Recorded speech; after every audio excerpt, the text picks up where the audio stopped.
let him raise his son for 5 years. The DNA test he snuck was fatal to our relationship. I never thought he would find out. I really believed that my secret would remain hidden forever and that I'd take it to my grave. But that wasn't the case. He found out that I had been lying to him all this while, and the fallout was fatal. I am filled with regret and fear, and my entire life feels like it has been turned upside down. My husband, John, was a very active person. He wasn't the kind of person who you'd say wasn't romantic. He was romantic from the very beginning, and time never waned the passion that burned between us.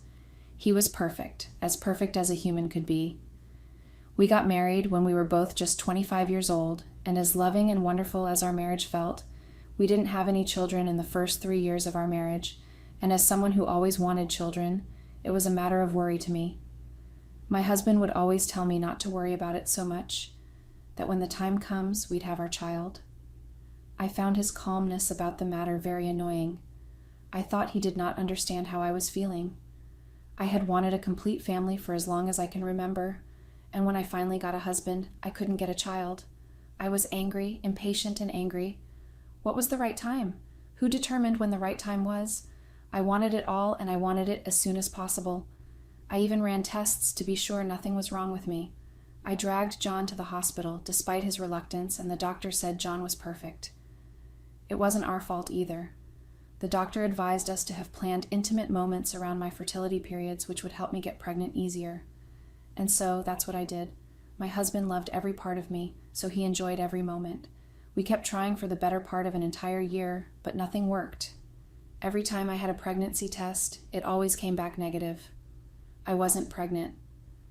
And each time I ran a test, my heart sank even deeper. I was getting depressed, and before I knew it, my desperation for a child began sucking the joy out of my marriage. I was unhappy with my life, with John, with even myself. Nothing tasted as good anymore. I lost my appetite for everything. I didn't enjoy going out anymore. My husband talked to me, telling me that we were still young, and told me that we still had time to have children, but I just lost my temper whenever he said that. In my head, he didn't realize how big a deal this was to me. We were getting to our 4th year of marriage, and I felt like time was running out. I didn't care what John said about us being young. I didn't feel young. I didn't feel like we had time. Every time I saw friends, family, or even strangers with kids, it hit me in a way I couldn't explain. It wasn't just jealousy. It was a feeling that something was missing in my life, something I needed, something I deserved. John never made me feel like we were incomplete, but that only made me angrier. I wanted him to be as frustrated as I was. I wanted him to want this as much as I did, but he just kept saying that things would happen when they were meant to happen. I hated that. It felt like an excuse. It felt like he wasn't taking it seriously. I was the one tracking ovulation. I was the one counting days. I was the one staring at negative pregnancy tests every month. It was my body failing. It was my dream slipping away. I couldn't bear the pains of knowing that I'll leave this earth someday without a family of my own. I didn't want to adopt, although John's family suggested that I should, seeing that I desperately needed a child. I think adoption is a beautiful thing, and I admire people who adopt, but for me, I just feel a strong desire to have my own child. In that way, I won't feel like I have failed as a woman. So I didn't understand why such a thing would happen to me. I didn't just get it. I felt like I was cursed or something because my husband and I did everything, but it turns out to me then that I'd never get to fulfill that dream of being a mother. So I got frustrated and pissed with everything and everyone. Even my husband, John's presence became irritating to me, especially given the fact that he wanted me to just remain calm and patient. He was not the only one I was angry with. Everyone else just annoyed me for no reason. I became very unreasonable and upset, but yet John was still ever kind and ever loving, but that didn't change anything. Then I met someone. It wasn't planned. I never expected that I would meet someone who would turn my situation around. My relationship with Drew, the man I met, was not supposed to be anything special. It wasn't supposed to mean anything. We were not supposed to be close at all, or let anything happen between us. He was just there at the wrong time or the right time, depending on how you look at it. I was exhausted from feeling like my life was standing still, and he was different. Just with a few conversations we had, he made me feel like I had control.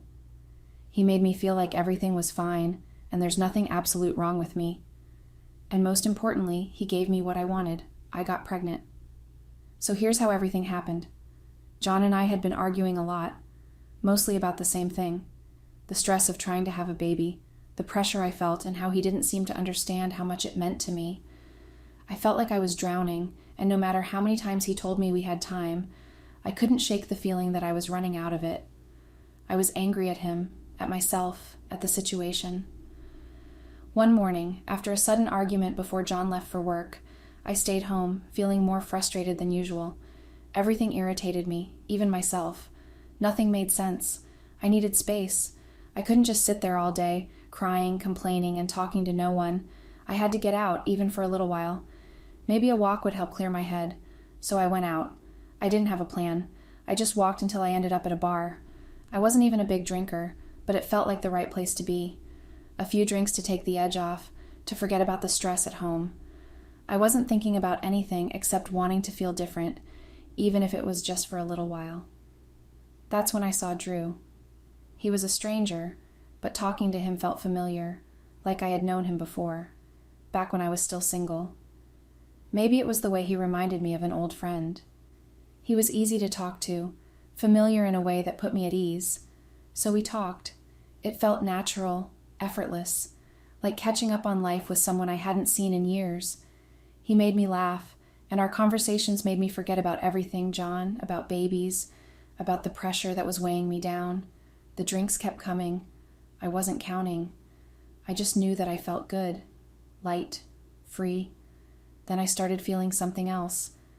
I don't know if it was the alcohol, but something shifted. I started noticing the way Drew was looking at me, the way he leaned in when he talked, the way his hand brushed against mine. I should have left. I should have gone home, but I didn't. By the time I realized how drunk I was, it was too late. I wasn't in any state to get home, and Drew said we should just find somewhere to stay for the night. It made sense at the moment. The hotel was right there, and it was just for the night. At first I didn't want to go with him. I knew I shouldn't, but the emotions stirring inside me were too strong. I was feeling things I didn't want to feel, and I needed Drew in that moment. I told myself I could ignore it, that I didn't have to act on it, but I did. I bought into the idea, followed him to the hotel room, and kept telling myself it was fine. I just needed to shut my eyes, sleep, and once morning came, I'd leave. That was the plan. But the moment we got inside, I knew I wasn't going to stop, because when we were alone, everything changed. I don't know who started it. Maybe it was me, maybe it was him, but I know that I wanted it at that moment. I wanted to feel something other than stress and disappointment. I wanted to feel wanted by Drew. So I let it happen. I didn't think about John. I didn't think about anything. Just heat, touch, and the feeling of something I desired and longed for in that moment. That moment with him was great. So great that I forgot that what I was doing was actually wrong until we were out of energy and fell asleep. Then I woke up. The second I opened my eyes, everything came crashing down. The room wasn't mine, the sheets weren't mine, the person next to me wasn't my husband. I ran. I didn't say a word to Drew. I just grabbed my things and got out of there as fast as I could. My head was pounding, my heart racing, and all I could think about was how badly I had messed up. I needed a cover. I needed something believable. So I called my best friend. I told her everything, not because I wanted to confess, but because I needed her help. I needed her to lie for me. If John asked, she had to say I was at her place all night, that I fell asleep and didn't realize how late it was, that I wasn't ignoring him, I just fell asleep after we had a few drinks. She hesitated at first and asked if I was okay. She asked if I wanted to talk about it. I told her no. I just needed her to do this for me. And she did. When I got home, John was waiting for me. He wasn't angry, he was just worried. He had stayed up all night. He said he had called, but when I didn't pick up, he got frustrated. I told him exactly what I had planned to say, that I went over to my best friend's place, that time slipped away, and that I didn't mean to stay over, but it just happened. Then I took it further. I told him to call her if he didn't believe me. He didn't. He trusted me. His only response was that he missed me and that's why he was upset. But he wasn't mad anymore. He just wanted me to let him know next time if I ever had to sleep over at a friend's place. Then he pulled me into a tight hug and asked that we should never argue again and I was so scared when he returned from work and didn't see me. And he loves me so much and doesn't want that to ever happen between us again, and that he was sorry. He kept saying things that melted my heart, but also at the same time they tore at it. His sweet words and apology choked me. I should have felt relieved, but all I felt was something else, something worse. But all I did in that moment was wrap my hands around him tightly and let tears fall from my eyes freely. Then I told him I love him too, and that he's right, and we should never argue again. A week later, I found out that I was pregnant. I knew immediately. I felt it before I even took the test. It was like my body just knew. And when the test finally showed positive, I should have felt guilty, because John and I hadn't had any deep, intimate moments since Drew, but I didn't. All I felt was relief. I was happy to know that nothing was wrong with me, and I was going to have a child of my own. So out of happiness that night, John and I had an amazing night. We made love over and over again. Then I gave it a thought for a few days before telling him. He was over the moon when I told him. He held me so tight I could barely breathe. I remember his face, how happy he was, and how emotional. I remember thinking that I was giving him something beautiful, that even if the child wasn't biologically his, he would be the best father. He already loved the baby, and he didn't even know him yet. For 9 months, I buried my secret. Every kick, every doctor's visit, and every late-night craving, John was there.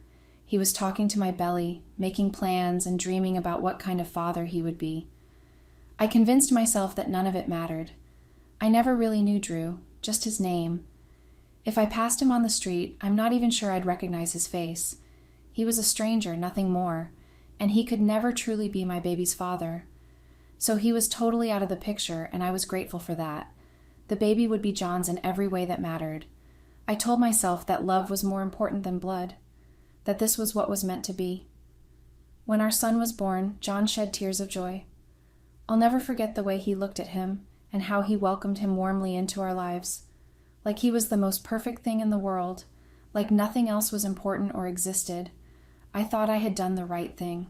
I loved that look in John's eyes that day, and I never wanted that look to change whenever he looked at our son. So I wanted to bury that secret forever. He was happy and I was happy, so why ruin a perfect marriage over some accidental one-night stand? And that's how I kept my mouth shut. For 5 years, our family was everything I wanted it to be. I was a mother, I had a son. John was the most devoted father. He adored our son. He was patient, kind, always present. Every night he read our son bedtime stories. Every morning he made breakfast. He taught him how to ride a bike. He held him when he cried. He loved him with everything he had. And then he found out. I didn't know about the DNA test. I didn't even suspect it. But one night everything changed. He came home from work late. I could tell something was off. He barely looked at me, and he barely spoke. He just went straight to our son's room and then kissed his forehead and walked out. That was unlike John. Yes, he loved his son, but he also loved his wife. He was always so happy to see me no matter how tired he was. It didn't even matter if he was in a bad mood. He was always happy, but that night he wasn't. I didn't know that my husband had secretly taken a DNA test without informing me. That felt like a betrayal, but I couldn't question him for doing that when I had done worse. The thing is, a few months before that night, John told me about his boss. He said his boss had just found out that his wife of 20 years had been cheating on him. The most crushing moment was that their kids weren't his. That story made my heart sink. I was scared and I was dying silently, but I couldn't say a word of truth to him. I remember the way he shook his head, saying he couldn't imagine what that must feel like. He wasn't angry when he said it, just disappointed. Like he didn't understand how someone could do that to the person they promised to love. Then he said he was grateful for me, that he didn't have to worry about something like that happening to him. And then he laughed a little and asked, "That's impossible with us, right?" I smiled. I nodded. I just responded with, "Of course," and asked why would I ever do that. But my heart was pounding. I felt sick. I wanted to change the subject, to brush it off, but I didn't want to make it obvious. So I held his gaze, I acted normal, and I lied. He had no idea. And I was sure I was safe because Drew didn't even know how to find me, let alone know he had a child somewhere. My lie was solid. Still sitting there, listening to John tell that story was painful. His boss's wife had done the same thing, only that her approach and intentions were different from mine. That was the only difference between us. But I wasn't like her. I had never cheated on John in our marriage. Drew was a mistake, a stupid, reckless mistake. That's all he would ever be, and it would never happen again. So when John kissed my forehead and told me how lucky he was, I felt bad, but I told myself I was doing the right thing. Nothing else meant anything or was important. So you see, everything was in place, and John never had a reason to doubt me. For 5 years, he loved our son without hesitation. He never looked at him and questioned anything. He never made any comments about how he didn't look like him or acted differently. He was just a proud father. But then, something changed. I didn't notice it at first, but looking back, I can see the shift. It started when his mother made a passing comment about how our son didn't have any of John's features. And this was after he told me about his boss's story, and that just made me feel horrible. John's mother wasn't accusing me of anything, it was just an observation. She said he had my eyes, my nose, and even my expressions, but there wasn't a trace of John in him. She laughed about it, saying genes were funny like that. I brushed it off, but I think that was the first sign of damage. Damage to our marriage. Then, about 2 months before everything fell apart, John's brother made a joke about it too. Something about how our son didn't inherit the family chin or their strong jawline. It was just another playful remark at a family gathering, but I remember how John went quiet for a second, how his smile faltered before he laughed along. I didn't think anything of it, but I guess it stuck with him, because it stuck with me too, and I was worried about everything, so most of the time, when topics like that even came up, I did my best to brush it off. One day my best friend came over, and as we were talking about everything that had been going on, she casually asked me that. What if John finds out one day? What was I going to do about it? I paralyzed for a few seconds. My heart skipped a beat, and without thinking, I snapped and told her never to say that again. And that no one knows except for the two of us, and if John was to ever find out about it, I will know that she is the one behind it, and I don't want to imagine or think that she hates me because I can't forgive such backstabbing. I kindly told her to remember that would be her destroying my marriage, and she assured me that her mouth was sealed forever. So then I put a stamp on it, and I insisted that John was the father of my son, and no one else could ever take that place. I believed it. I had to. It was at that moment that I heard John's voice from behind me. He walked into the room with a knowing smile and asked who was competing with him to be the father of our lovely son. The way he said it and the way he smiled, I almost felt like everything would be okay. I was scared he had overheard everything, but that question he just made me know in that moment that he didn't, and only heard that part. That's why he was asking to confirm if he heard right. So to quickly cover up my tracks, I went on to say that I was grateful I married him and couldn't imagine anyone else being the father of our child. He held on to my words, the reassurance that everything was still the same, and then he hugged me so tightly. It felt like the world was as it should be. But that night, after my best friend left, we had retired to our bedroom. John asked me, almost in a whisper, "What if I'm not the father?" I felt a rush of anger. My heart pounded in my chest, and I flared up, demanding to know if he suspected me and why would he accuse me of cheating. I asked, feeling my throat tighten. I started yelling that all my life I've been nothing but faithful to him, yet he still had the guts to think I could do such a thing to him, and that thought hurt me more than anything. His response was immediate, apologetic, as he quickly assured me that he didn't suspect anything and that wasn't what he intended, and that he's sorry for making that joke and he never meant to hurt me. That's how everything returned to normal. He never brought it up again. Never. So I had thought I had made it clear. I thought shutting down any joking about our son not being his would protect us. I was wrong. My response and reaction had only made things worse. It had provoked him, made him question everything. Looking back, I realize now that his boss's story and his family's offhand comments had planted seeds of doubt in his mind. And when those doubts started to grow, they unraveled everything I thought I had kept so carefully hidden. I don't know exactly when he took the DNA test. I didn't even know he had suspicions afterwards. But that night when he came home and was acting strange, that was the night the truth came to light. I had to ask him what was wrong and why was he ignoring me, and then he told me. I remember every word, how his voice shook, how his hands clenched into fists, how he looked at me with so much disgust. Even with the DNA results, he still asked me if it was true. He wanted to hear the truth from me. I couldn't lie, not anymore. The moment I said yes, it was like the air in the room disappeared. I watched and saw how everything wrecked him, wrecked us. I tried to explain. I told him how desperate I was, how much I wanted a baby, how much I wanted our family to be whole. Of course he knew those details. So I told him that he was always meant to be our son's father, that blood didn't change anything, but it did. He asked me if the other man knew. I told him no.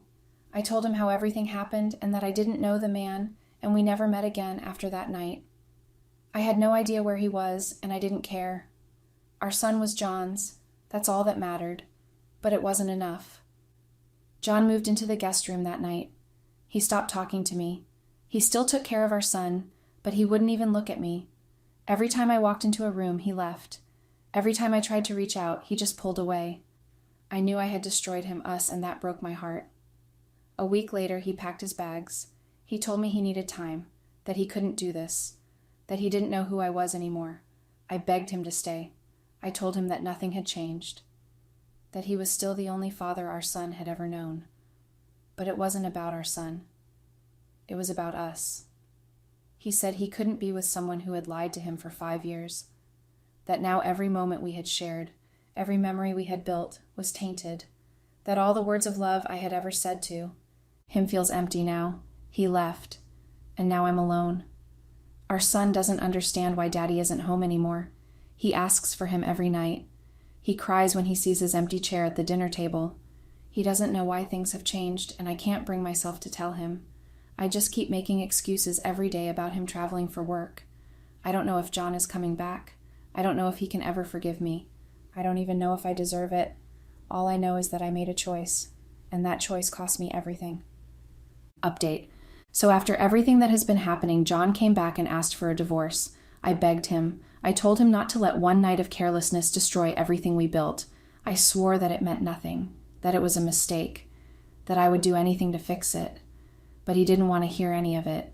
He said he couldn't trust me anymore, that it wasn't just about the cheating, it was about the lies, the way I looked him in the eyes for years and let him believe a lie. And even when I had the chance to say the truth, I still lied. He told me he had nothing left to say to me. I think that was the hardest part. Not the yelling, not the anger. It was the way he looked at me, like I was the devil and a danger to him. And that shattered me in unimaginable ways. No. He didn't hate our son, though. That was never in question. John was a great father from the moment he held him for the first time. I think that's why it hurts even more. He had spent 5 years loving him, raising him, giving him everything, and in the end, that never changed. Even after the DNA test, even after the truth came out, he still cared for him. But our son started choosing him over me. It wasn't like immediately, but I noticed it. I know John was always his favorite. They were super close, closer than I was with him, but he didn't always make it that obvious. But now it's like he's slapping it on my face, and I'm so not at peace with it. Because at first he would come to me like usual, calling for me when he needed something. But over time he started pulling away. He asked for John more. Since we are divorced now and we are just co-parenting, when it comes to my turn to have him, he would cry and ask to go back. John never spoke badly about me, at least not in front of him. That wasn't who he was. But he didn't have to. Our son just knew. I can't even blame him. John was stable. John was safe. John had been there every day of his life without fail. And me? I was the reason everything changed. I was the reason he didn't have his family together anymore. And the most painful part is that I hate that I did this to them.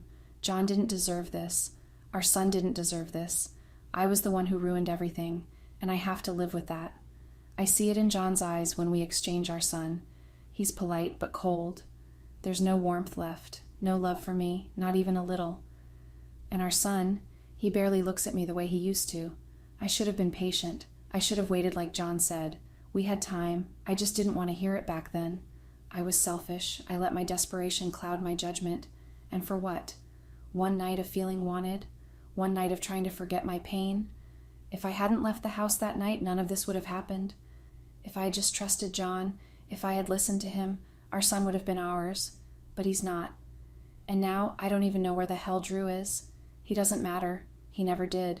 He was nothing more than a mistake, a regret I will carry for the rest of my life. But that doesn't change anything, because no matter what, I will never be able to fix this.